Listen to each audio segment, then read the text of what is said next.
Pertama-tama kita buat isiannya dulu. Siapkan panci, lalu masukkan 70 gram dark cooking coklat, 20 gram maizena setara dengan 2 sendok makan, 15 gram coklat bubuk setara dengan 2 sendok makan, 60 gram gula pasir setara dengan 4 sendok makan, 200 ml susu cair. Kemudian aduk-aduk sampai tercampur dengan rata. Setelah tercampur rata, lalu nyalakan kompor. Kita masak menggunakan api sedang cenderung ke kecil. Aduk-aduk terus supaya bawahnya tidak gosong. Ini kita masak sampai mengental dan meletup-letup. Ini wajib diaduk-aduk terus ya teman-teman. Setelah mengental dan meletup-letup seperti ini tandanya sudah matang. Kemudian matikan api kompornya. Selanjutnya tambahkan 2 sendok makan minyak goreng, lalu aduk-aduk sampai tercampur dengan rata. Aduk-aduk terus sampai sebagian uapnya hilang. Untuk minyak goreng bisa diganti dengan 15 gram margarin ya teman-teman. Setelah tercampur rata dan sebagian uapnya hilang, kemudian angkat, lalu masukkan ke dalam wadah. Setelah itu tutup menggunakan plastik wrap supaya permukaannya tidak berkulit. Setelah itu sisihkan sebentar. Selanjutnya siapkan wadah, lalu masukkan 300 gram tepung terigu protein tinggi atau cakra kembar setara dengan 30 sendok makan, 10 gram susu bubuk denkau setara dengan 1 sendok makan, 1 sendok teh penuh ragi instan setara dengan 4 gram, 60 gram gula pasir setara dengan 4 sendok makan, 1 butir telur berukuran sedang cenderung ke besar. Lalu masukkan 140 ml susu cair dingin suhu kulkas. Untuk telurnya juga bisa suhu kulkas, bisa juga suhu ruang ya teman-teman. Kemudian mixer menggunakan kecepatan paling tinggi sampai tercampur dengan rata. Selain di mixer, adonannya ini bisa juga diuleni menggunakan tangan. Setelah adonannya tercampur rata seperti ini, lalu masukkan 30 gram margarin setara dengan 2 sendok makan. Margarin bisa diganti dengan butter, rasanya semakin mantul. Lalu tambahkan 1/4 sendok teh garam. Selanjutnya mixer menggunakan kecepatan paling tinggi sampai kalis elastis. Setelah sekitar 20 menit di mixer menggunakan kecepatan paling tinggi, ini adonannya sudah kalis elastis. Disebut kalis elastis apabila kita rentangkan seperti ini, adonannya tidak mudah sobek.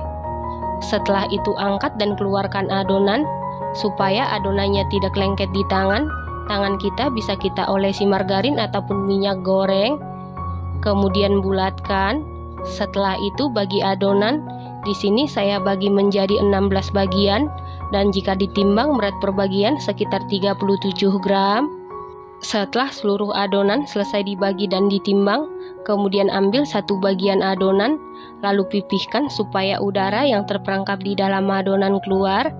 Kemudian bulatkan atau rounding, bulatkan sampai benar-benar padat dan permukaannya mulus supaya nanti hasil rotinya cantik. Lakukan hal yang sama sampai seluruh adonan selesai di rounding. Setelah seluruh adonan selesai dibulatkan atau di rounding seperti ini, kemudian siapkan loyang, lalu olesi seluruh permukaan loyang menggunakan margarin sedikit tebal. Loyang yang saya gunakan ukuran 22 x 22 x 7 cm. Lalu sisihkan sebentar. Kita kembali ke isian atau selai coklat. Aduk-aduk dulu supaya dia lebih lembut. Selanjutnya masukkan ke dalam plastik segitiga. Lalu sisihkan sebentar. Ambil 1 adonan, kemudian putar yang dari bawah ke atas, yang dari atas ke bawah. Selanjutnya pipihkan. Untuk bagian tengah tidak perlu dipipihkan supaya isiannya tidak bocor. Lalu isi dengan selai coklat yang sudah kita buat, taruh di bagian tengah. Kemudian tutup, cubit-cubit sampai benar-benar rapat supaya isiannya tidak bocor. Kemudian taruh di dalam loyang yang sudah diolesi margarin.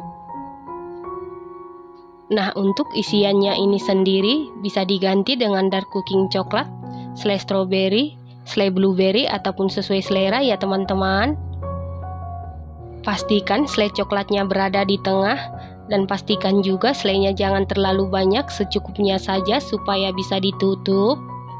Lakukan hal yang sama sampai seluruh adonan selesai diberi isian. Setelah seluruh adonan selesai diberi isian seperti ini, kemudian tutup menggunakan kain bersih. Istirahatkan adonan sekitar 60 menit sampai mengembang 2 kali lipat atau sesuaikan dengan suhu di dapur masing-masing. Setelah 60 menit buka tutup adonan, ini adonannya sudah mengembang 2 kali lipat. Lalu olesi dengan susu cair. Susu cair bisa diganti dengan air.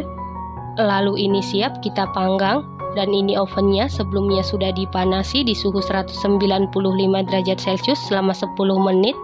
Lalu masukkan loyang yang berisi adonan ke dalam oven, panggang di suhu 195 derajat Celcius, api atas bawah selama 25 menit sampai matang dan sesuaikan dengan oven masing-masing. Setelah sekitar 25 menit, ini rotinya sudah matang, kemudian angkat dan keluarkan dari oven. Selanjutnya, olesi permukaan roti dengan margarin supaya nanti setelah dingin tetap empuk dan lembut. Kemudian langsung keluarkan roti dari loyang, jangan biarkan berada di dalam loyang supaya dia tidak berair. Nah, ini dia roti coklatnya sudah jadi. Roti sobek isi coklat ini buatnya sangat mudah, bahan-bahannya ekonomis, hasilnya sangat cantik, rasanya dijamin super duper juara, super duper mantul, teksturnya ini super duper empuk banget, lembutnya kebangetan. Empuk dan lembutnya ini tahan sampai 3 hari di suhu ruang di wadah tertutup. Selainya ini mantul, super nyoklat, lumer di mulut, enak banget, harus dicoba. Terima kasih karena sudah menonton. Sampai jumpa di video selanjutnya. Terima kasih.